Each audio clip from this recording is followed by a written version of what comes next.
Stage 8, Aquatic Mine. I didn't expect the inside of the mines to be like this. This is gonna be tougher than I thought. What's cracking with you people? Anansi here, and welcome back to Sonic Adventure 2. In the last one, we busted Sonic out of jail, cracked through, well, a mission street essentially to run from the police, and now we're back with Knuckles and Aquatic Mine. And one of the more ironic twists, actually, this level of this is one of the Knuckles levels in which the background music I don't mind. It's still generic to me, and it still has that cheesy quality, but it's chill enough that I really don't mind it. You know what I mean? Now, here's the thing about Aquatic Mine. Aquatic Mine is actually the most important level in the entire game. For those of you who have played Sonic Adventure 2, you know exactly what I mean. For those of you who haven't, let me explain. Later on, actually, wait, I'm getting ahead of myself. How Aquatic Mine works is that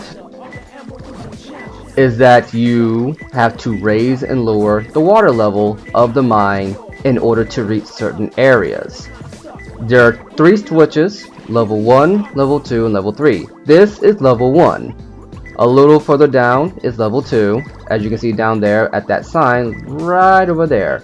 Those correspond to the switches inside the main room back there that you saw earlier. And then there's level 3, which you have to go a little further up to find. Now,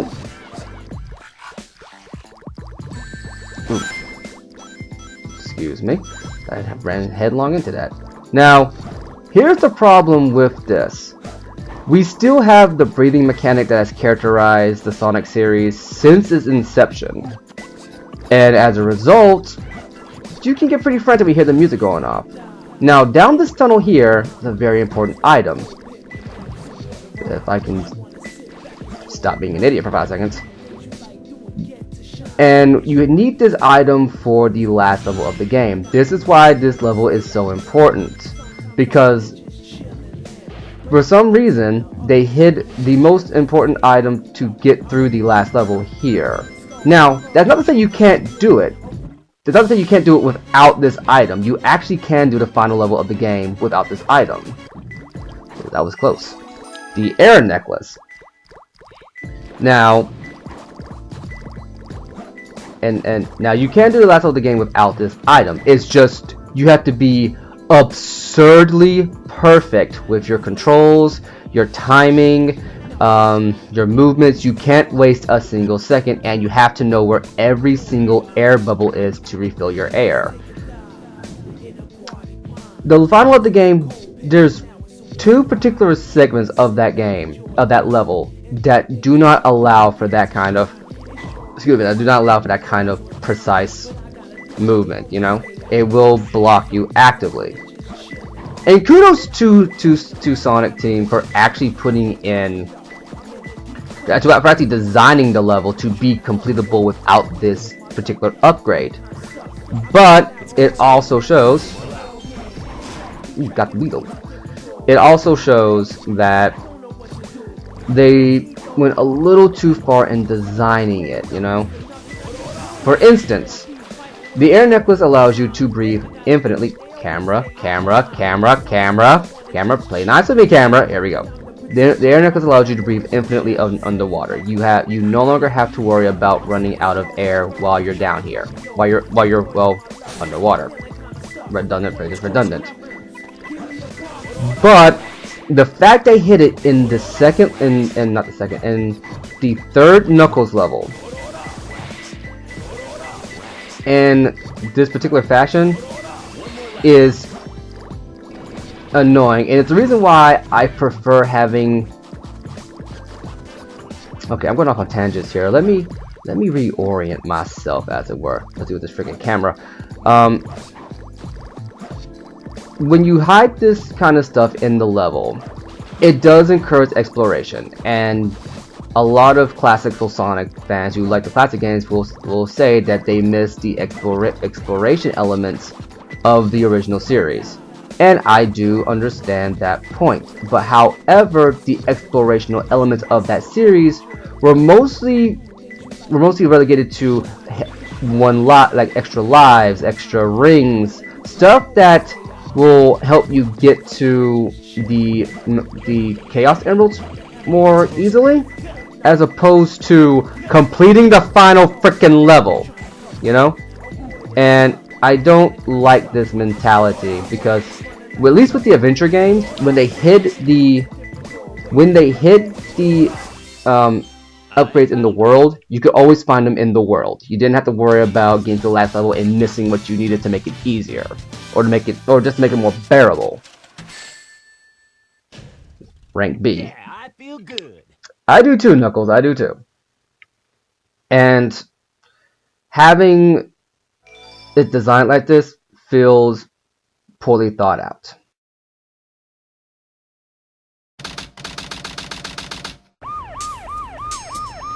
Sheesh, there always seems to be a lot of police around when you don't need them.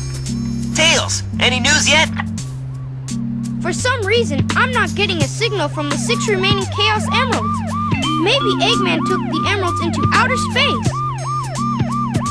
Outer space?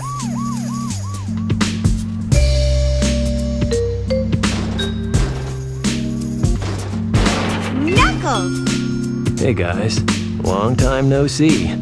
I must have got lost in the mines. Looking for the Master Emerald pieces was tougher than I thought it would be. Where are we anyway? Hey, where you going? Move aside, Knuckles! I managed to find the transcripts between Eggman and the President in the government computer. I'm following the President's limo right now. If we get into the limo, we can trace the call to find Eggman. Okay, let's meet up there. Hey! Wait for me, Tails!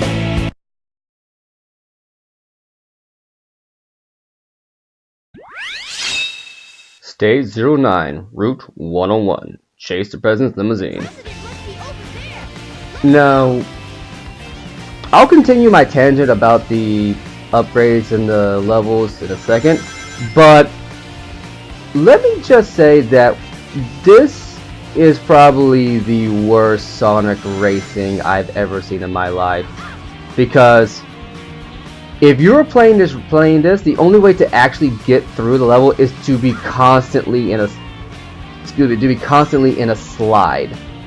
And as someone who enjoys a good racer, I like having my controls. I like being able to control my slide, like when I want to power slide, at my own accord. But you dang near have to be constantly sliding in order to get through this. Now, this isn't the first time Sonic has done a racing game. As a matter of fact, I believe that just in terms of up to this point, I believe it's been about 4 racing games up until this point. Because there's Sonic Drift, Sonic Drift 2, Sonic R, and I want to say one more, but for life of me, I can't remember it. But Sonic Adventure 2 was his first attempt at like a proper like 3D Mario Kart racing, and they included it as a secondary. Well, not his first 3D attempt. Actually, that was Sonic R. What am I talking about? But this was their attempt to make like fully fleshed out kart racers. Now, you can unlock a mode in this game where you can, you know, play like its multiplayer kart racing sim, kart racer. But there's no like items to mess with your opponents. There's no level variety. But you do get to play, I believe, as every single character in the game, as well as some DLC characters back on the old Dreamcast that was then included in the battle version of Sonic Adventure 2 on the Dreamcast. Not Dreamcast, on the GameCube. But yeah, I don't really like this. Now, at the same time, you can unlock Tails' little cart thing here, little tornado cart, which, if you look on the side of it, you can see it says Miles Productions, which tells you that Tails has his own production company. So he must be really freaking wealthy. Once again, why did you not just turn your plane back into a plane instead of turning into a hot rod? I will never know. But yeah. So This really isn't. This is fun as like a little novelty thing to see how not to do a kart racer. It's serviceable, but there have been better kart racers out there. You're probably better off just going on to the Sonic racing game that came out after this game, which was Sonic Riders. Sonic Riders and Sonic and Sega All-Stars Racing is actually pretty good racing games if you want a racer that has Sonic characters in it. So there you go. But yeah, here we go. We got the president. No secret service or anything. You got a rank C on that. It's passing. I'll take it.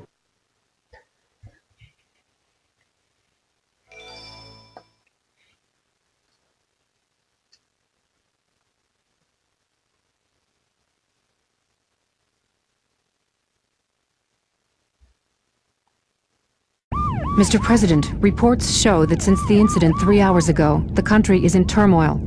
Our financial communities are impacted, and our satellite communications are down. An emergency meeting has been called. Mr. President, this is a national crisis.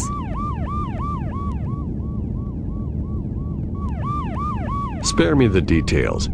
Exactly just what is it that you want? Dr. Eggman. Well, let's just get down to business then, shall we, Mr. President?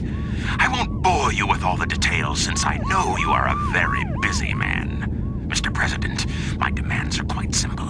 Surrender to the Eggman Empire and make no attempts to resist. Otherwise,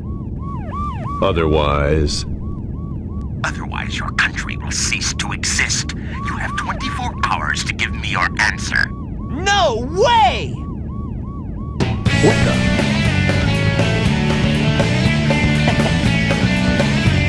Sonic, Eggman Empire. Yeah, right. What the heck's going on here? Don't worry, no. Mr. President. What did you Everything's do? under control. Just leave it to us. Got it, Tails? I got it! He's transmitting from the space colony R. Okay, let's move it! Wait up, Sonic! Hey, you, Mr. wait! President, we're receiving an incoming signal from our agent.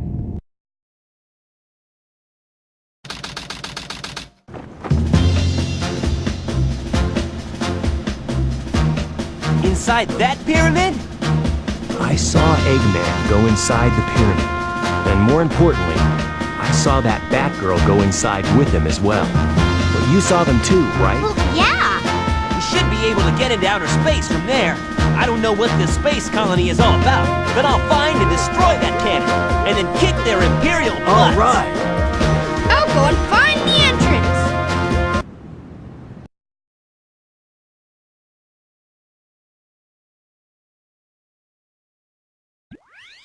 Stage 10, Hidden Base. Find the entrance into Hidden Base. Now, back to what I was saying about finding these necessary upgrades in the level. I don't want to just come up and say that I think it's better the way it was in Adventure and have it be like that. I want to know what you guys think. Do you think it makes more sense? Oh crap!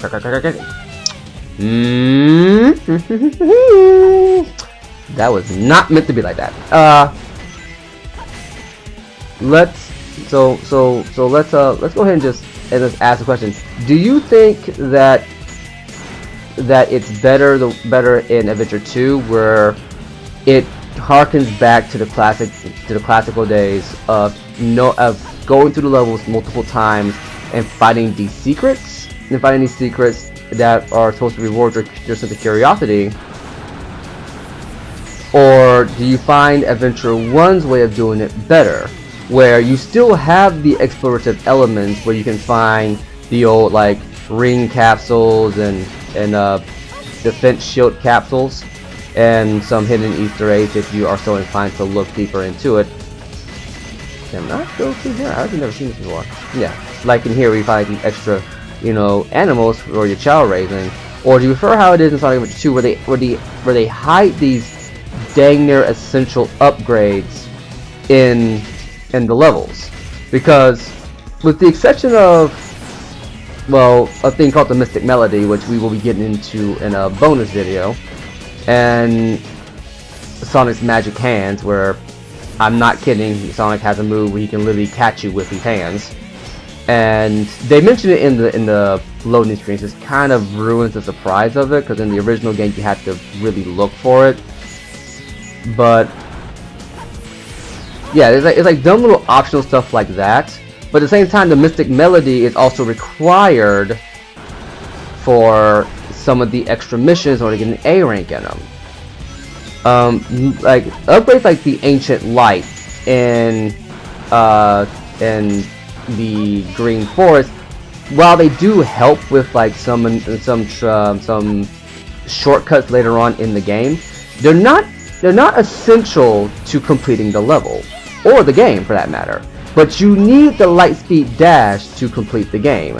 You need the Shovel Claws to complete the game, and as we're going to see here in a little bit, Knuckles is going to get an upgrade that he needs to complete. Okay, I believe I'm stuck again. But he's going to get an upgrade that he needs in order to complete the level, in order to complete the game. The Air Necklace is hidden in such a way where you don't need it to complete the level, and you don't need it to complete the game. But not having it makes completing the game damn near impossible, you know? It's like they had this idea for a gameplay mechanic, and instead of, I'm probably gonna kill myself here, because when you don't get this jump just right, because that pathway down there is kind of misleading. You need another upgrade that Tails gets at an earlier level, that you have to go back for in order to properly access it. But actually, as you know, it's in the later level. You can go back for another upgrade at some point. But the point still stands. You go back for upgrades that are dang near essential to completing the actual game itself. But they're hidden off behind the classical way of exploring levels to find these secrets. And normally, I'm sure some of the classical Sonic fans would say that's good. That harkens back to the old design. But let me ask you this: let's say you're a 6-7-year-old kid. You were born in the 90s, and your introduction to Sonic games, if it wasn't through the classical Sonic, through the Sonic Genesis games that your older siblings no doubt had lying around, or your parents or uncles or whoever actually had these classical consoles, if you didn't have those as a frame of reference to use, and you just played Adventure and Adventure 2, and then you get to this specific crap. The jump is gimped. And you get to this specific segment at the end of the game that you have to complete in order to complete the whole game, and it requires you being underwater for an extended period of time with several tricky moments that you're not good at grasping the concept behind how a game works, you're never going to get through it.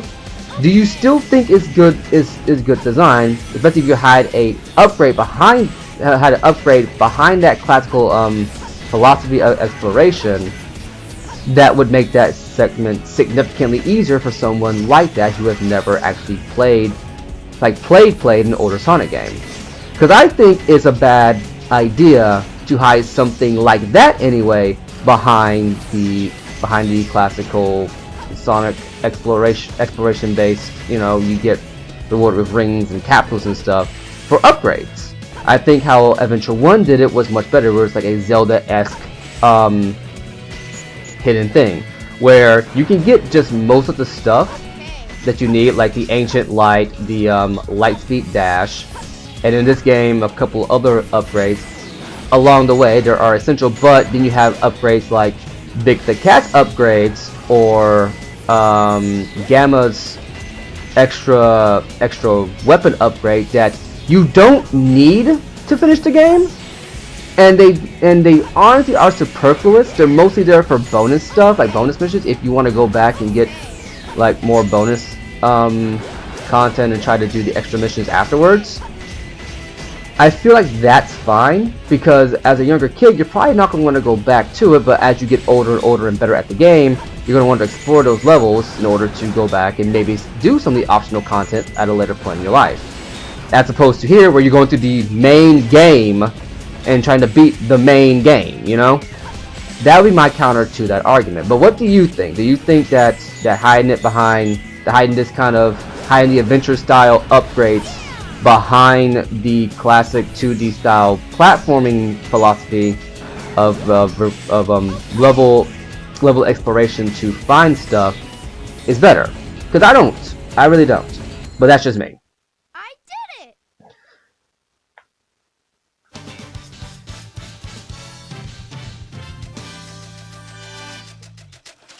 Especially when the upgrade is I gotta do better now. that helpful. You know?